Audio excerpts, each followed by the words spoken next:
오늘 잠언 말씀 11장 함께 읽으셨죠? 후반부 함께 읽으셨는데 이 잠언 말씀이 계속 비슷한 말씀이 반복되는 것 같잖아요.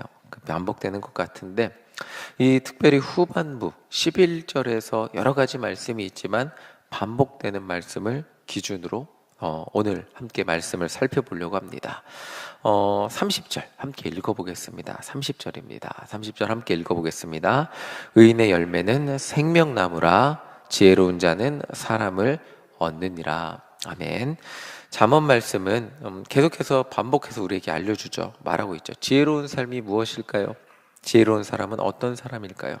우리에게 반복해서 말해주고 있습니다.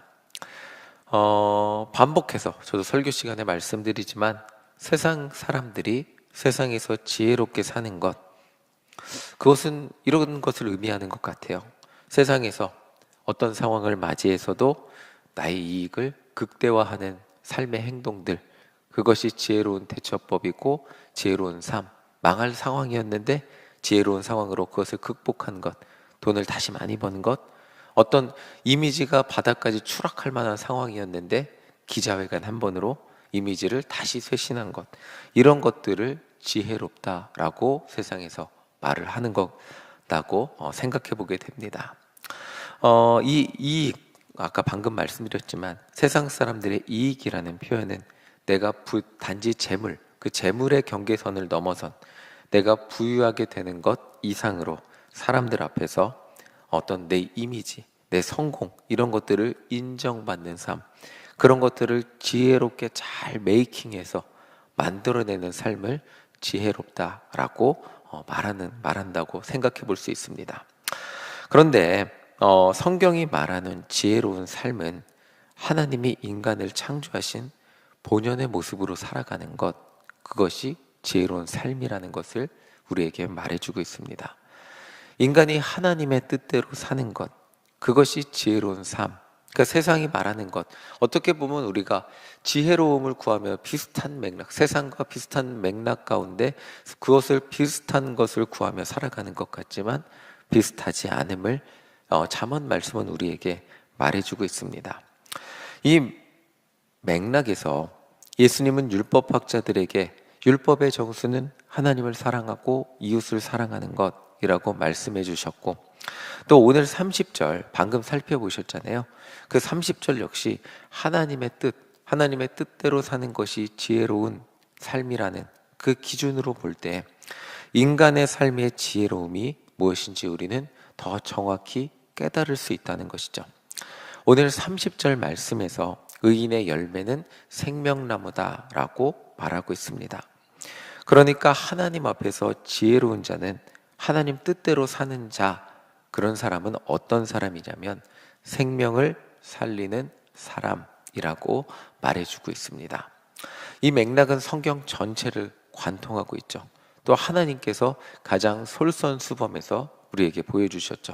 하나님의 아들을 이 땅에 보내주셔서 인간들에게 가장 어떤 삶이 의로운 삶인지 보여주시고 십자가에서 자기의 생명을 다른 이들을 위해 주신 그 모습, 이러한 삶은 세상 사람들이 볼 때 자기의 이익을 극대화해서 성공의 모습을 보여주는 그것과는 정반대의 모습이잖아요. 나무에 달린 자는 다 저주를 받으려니와 라는 말씀이 성경에 기록되어 있는데 나무에 달려 가장 실패자의 모습으로 죽으셨잖아요. 그런데 그 삶이 가장 지혜롭고 의로운 삶이라는 것을 오늘 우리에게 말해주고 있습니다.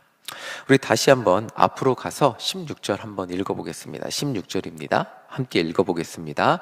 유덕한 여자는 존영을 얻고 근면한 남자는 재물을 얻느니라. 아멘. 자, 여기 보시면 유덕한 여자는 존영을 얻는데요, 또한 근면한 남자는 재물을 얻는데요, 당연한 말이라고 할 수 있죠. 남성이나 여성이나 여기 여성의 상, 그 당시 여성상을 투영해서 말했지만 남성이나 여성이나 덕이 있는 사람은 존경을 얻죠. 그리고 성실하게 사는 사람은 재물을 얻게 될 것이다 라고 말해주고 있습니다.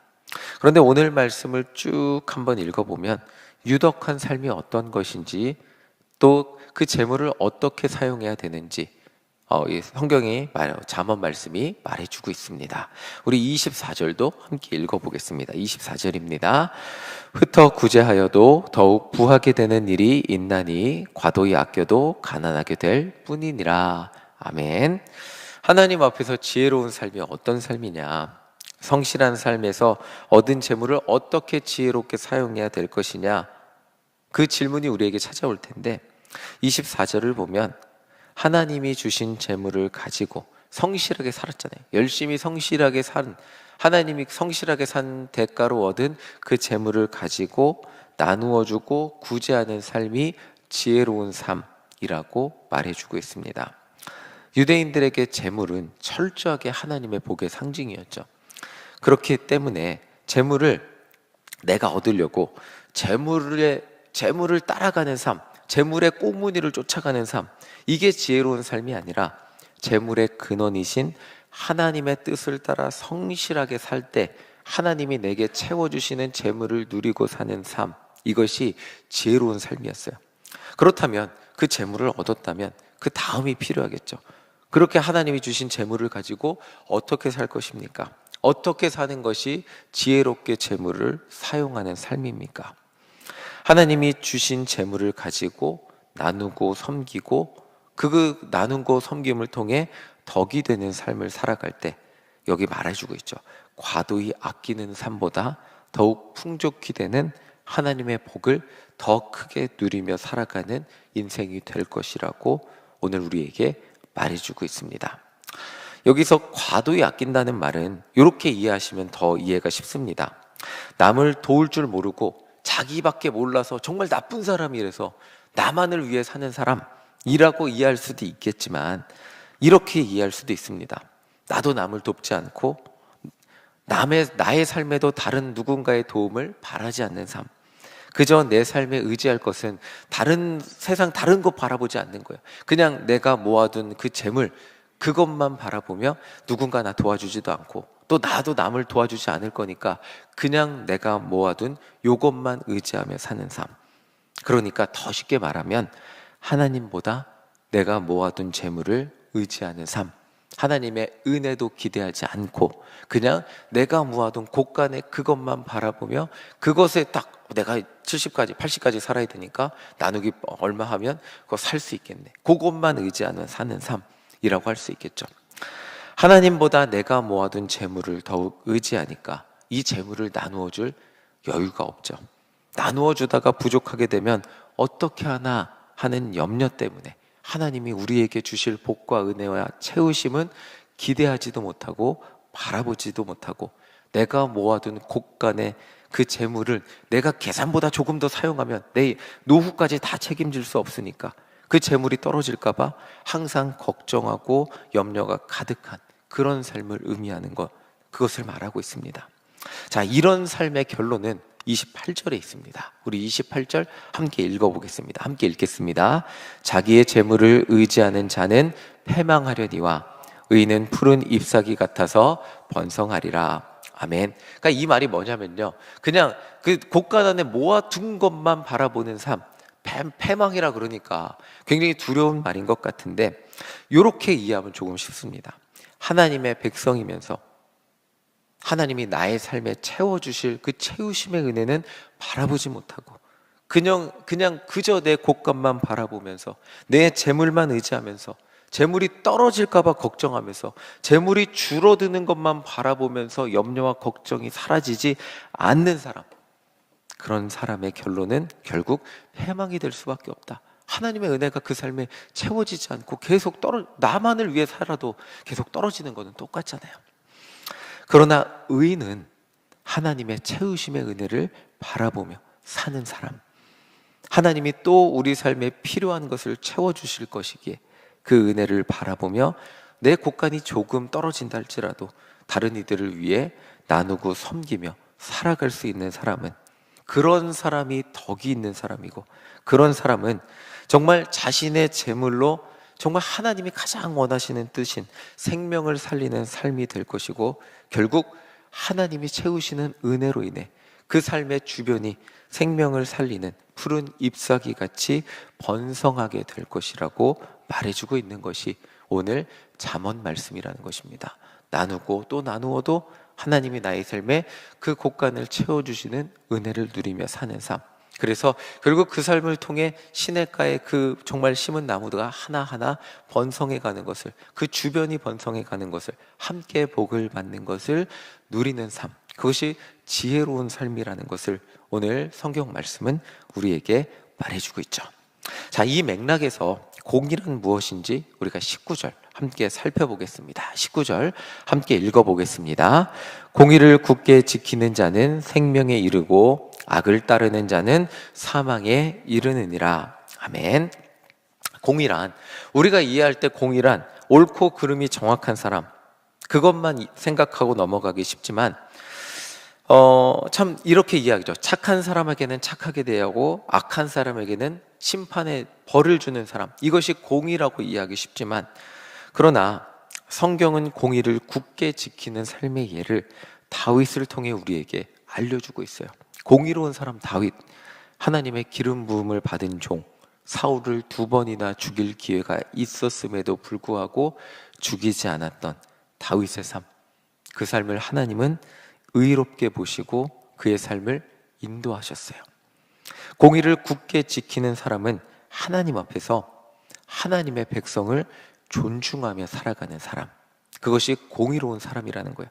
심판은 하나님께 있지 인간에게 있는 것이 아니라고 분명히 성경은 우리에게 말해주고 있거든요.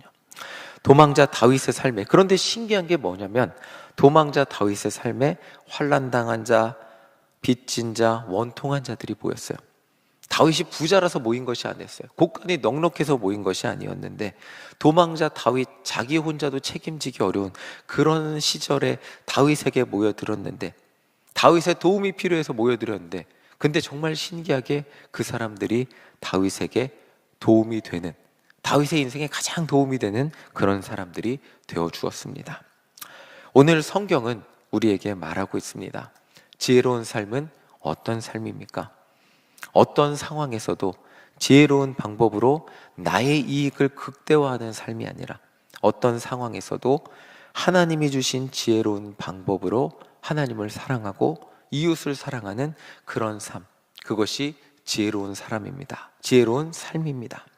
하나님이 내게 주신 재물로 하나님을 섬기고 이웃을 섬기며 살아갈 때 결국 우리 삶에 하나님의 은혜가 더욱 더 깊이 부어질 것이고, 때로는 내 상황이 어렵고 힘들어도 포기하지 않고 하나님을 사랑하고 이웃을 사랑하는 삶을 살아갈 때 우리 삶에 때로는 다 나눠줘서 남은 것이 아무것도, 하나님 아무것도 없어요 라고 말을 하는 것 같은 그런 상황이 우리 삶에 찾아온다 할지라도, 결국 여러분들 주변에 정말 하나님이 사랑하는 이웃들이 여러분들 주변에 여러분들을 정말 존경하는 모습으로 남게 될 것이라고 오늘 말씀은 우리에게 말해주고 있습니다.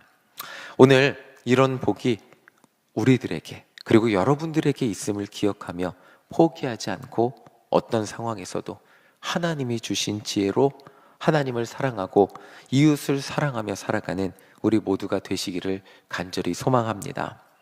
오늘도 기도할 때 하나님 앞에서, 하나님, 내가 하나님을 사랑하게 하여 주시옵소서.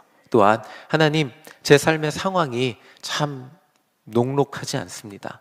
저 혼자 살아가기도 참 쉽지 않은 이런 상황인데 이웃을 사랑할 수 있는 지혜로운 방법을 우리에게 깨닫게 하여 주시옵소서. 이웃을 사랑하며 저를 통해서 많은 이들이 하나님의 사랑을 깨닫게 알게 하여 주시옵소서. 저의 삶의 모든 말과 행동, 그리고 제가 살아가는 저에게 주신 재물의 축복을 통해 많은 이들을 축복할 수 있는 그런 복된 삶이 되게 하여 주시옵소서. 기도하며 나아갈 때 여러분들의 말 한마디를 통해서, 여러분들의 행동 하나를 통해서, 여러분들의 작은 재물을 통해서 하나님의 사랑이 여러분들을 통해 흘러가고, 여러분들 정말 수많은 이웃들 가운데 덕이 있고 사랑이 있는 사람으로, 가장 지혜로운 사람으로, 하나님의 은혜가 넘치는 사람으로 그렇게 살아가게 된 그런 주님의 자녀가 되게 될 줄 믿습니다. 그렇게 지혜로운 삶을 살아갈 수 있도록 오늘도 기도하며 성령님의 은혜를 구하는 우리 모두가 되시기를 간절히 소망합니다. 아멘.